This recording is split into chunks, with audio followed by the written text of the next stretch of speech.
You have seen it a million times. You come home, something is destroyed, and your dog is sitting there with that look. Head down, eyes up, tail barely moving. And you think they know exactly what they did. Videos of guilty dogs have more than 2 billion views. Entire compilations built on that one face. But what if that face has nothing to do with guilt? What if your dog is saying something completely different, something most owners never figure out? And what if your reaction in that moment is quietly doing more damage than the chewed-up shoe ever did? Let me show you what is really going on. I get it.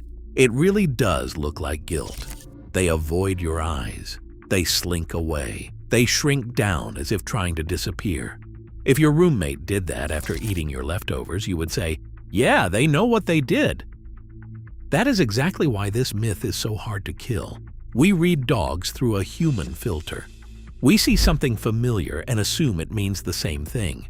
But your dog did not spend the afternoon thinking, "I probably should not have done that. He is going to be so mad."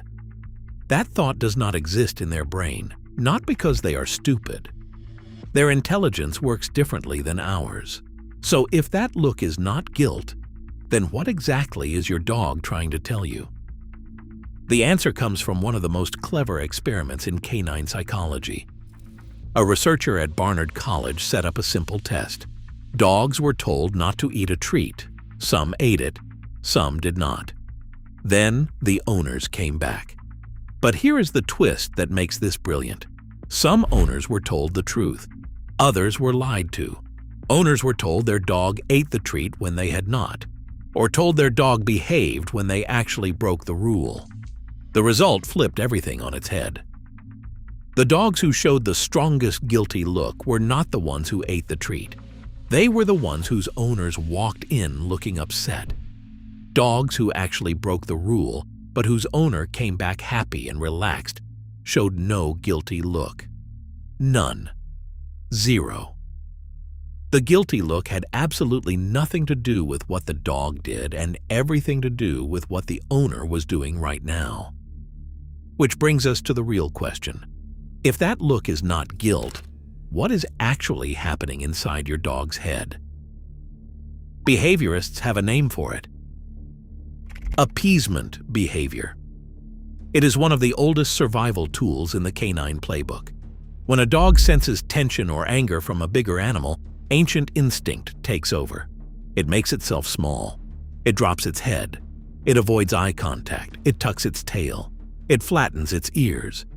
Every one of these signals sends the same message. The message is simple. I am not a threat. Please calm down. I am trying to make this okay. This is not remorse. This is conflict resolution. Dogs use these same signals with each other every day. When two dogs meet and one is clearly more dominant, the other drops low, looks away, and licks its lips. Nobody calls that guilt. It is diplomacy, social survival.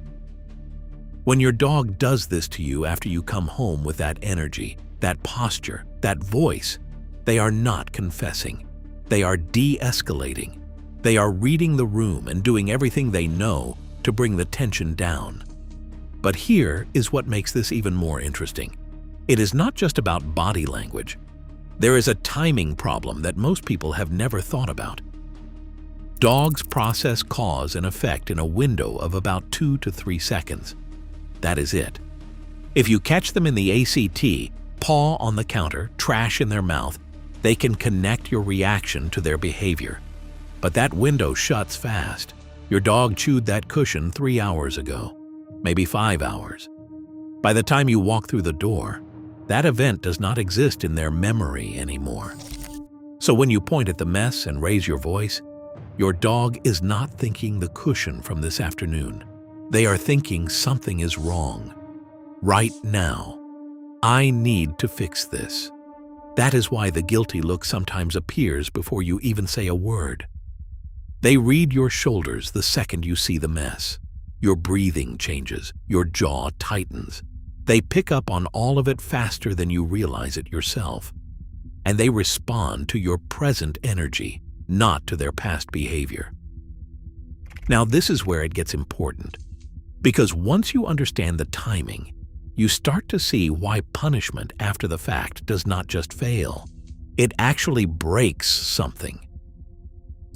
When you punish a dog for that guilty look, you think you are teaching a lesson. But what the dog actually learns is different. It is not learning that it should not choose shoes.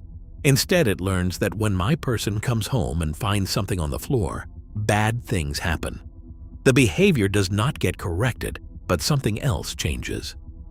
Your dog begins to associate your arrival with unpredictability. They hear your keys and their stress response fires before you even open the door. Not because they did something wrong, but because they cannot tell which version of you is about to walk in, the happy one or the angry one. And that uncertainty over weeks and months chips away at something that took you a long time to build. The greeting gets a little shorter, the tail wags a little slower. One day you notice they do not run to the door anymore, and you think they are just getting older. But that is not what happened. They learn to protect themselves from you. Not because you are a bad owner, because the pattern taught them that your return is not always safe. So knowing all of this, what do you actually do when you come home to a mess? Step 1. Nothing. No reaction.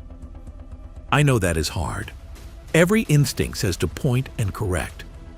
But your dog cannot connect your anger to something that happened hours ago, so expressing it does zero good. Clean it up. Breathe. Then ask the only question that actually matters. Why did this happen? Were they bored, under-exercised, anxious about being alone, or did something change in the routine? The mess is not the problem. The mess is a symptom. Symptoms do not go away by yelling at them. Maybe they need a longer walk before you leave. Maybe a puzzle toy. Maybe a smaller space while they are still learning.